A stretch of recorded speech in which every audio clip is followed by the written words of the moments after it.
everybody, I'm Kat from Oliphant and I'm here today with a quick tutorial on how to do your seams with a crochet hook. Now, I know crochet can sound a little scary, but don't worry, I made this video with the people who have never used a hook before in mind, so it'll take you very slowly, step by step, through how to do it.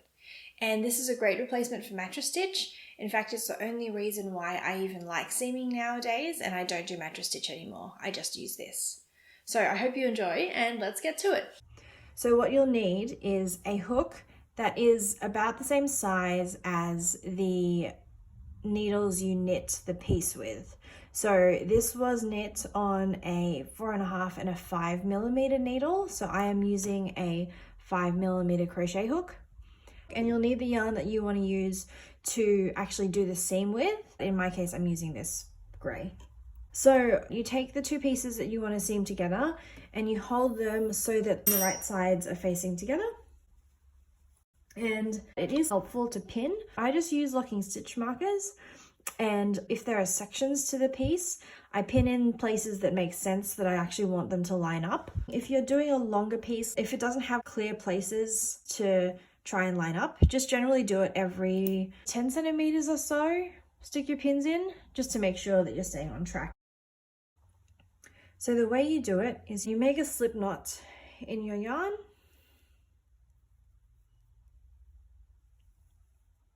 And then you stick your hook into the knot and pull it sort of tight, not too tight, just as tight as you would on a knitting needle. And then what you do is you find the first row of your knitting and you stick the hook into that first row in between the edge and the second column of stitches. So just where you would stick it into if you were picking up stitches along the edge of a piece. And then you take the end of the yarn that's attached to the ball still and you wrap it around the hook from the back to the front. So you just sort of like lay it over the top. And then the point of a crochet hook, the reason it's a hook is so that the hook can like grab on a strand. And so what you do is you take your hook and you grab the strand and you just pull it through exactly where you came from. So pull it back through the material. And so now you've got this loop that you just pulled through and this loop that was a slip knot, and you also pull it through that slip knot there. And so now you've got one loop sitting on your hook and you've made your first seam stitch. And then you just repeat that process. So take the hook and insert it into the next row of knitting between the first column of stitches and the second column of stitches, and wrap the yarn around, just like lay it over the top of the hook like this, and then pull it through using the hook through both layers of material, and then also pull it through the loop.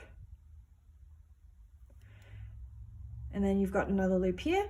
So you stick your hook into the third row of stitches in between the first and second columns, both pieces of material, lay it over the top, and then grab your hook and pull through both layers of material, and then pull it through the loop.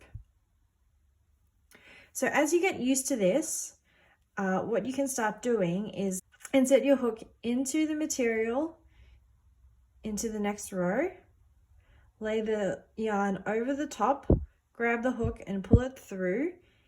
And you can pull it through the layers of material and the loop in sort of one continuous motion. You don't have to pull it through the material and then the extra loop in 2 steps. So stick it in, lay it over the top, pull it through the material and the loop. So you just keep going down your rows of stitches, making sure that the parts that you want to line up, lay it over the top, hook it through, and keep going down. If you are a Continental knitter, you've got a little bit of an advantage here because you can just hold the yarn like you would normally hold it while you're knitting. I'm not being super careful about where I stick the needle into in terms of which row I'm sticking it into. I'm just sort of eyeballing it. And so it doesn't have to be every single row of knitted stitches that you seam through.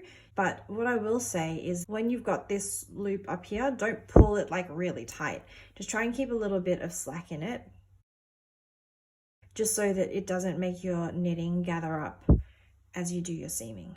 For my English knitters, for those of you who hold the yarn in your right hand, if you stick your hook in here, it'll just sort of chill in there. It's not going to go anywhere. So then you can grab your yarn and lay it down and then pull through.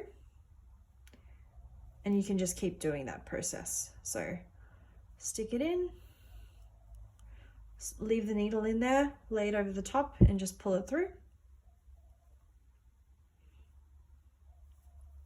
And one more time, stick your needle in, take the yarn, lay it over the top, and then just pull it through.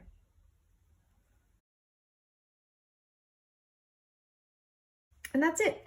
You just work your way down the piece, seaming as you go.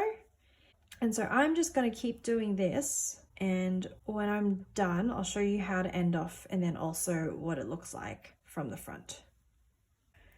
And so I've got my last couple of rows that I'm going to do, and make sure your top corners really line up because that's going to make it look neater at the top.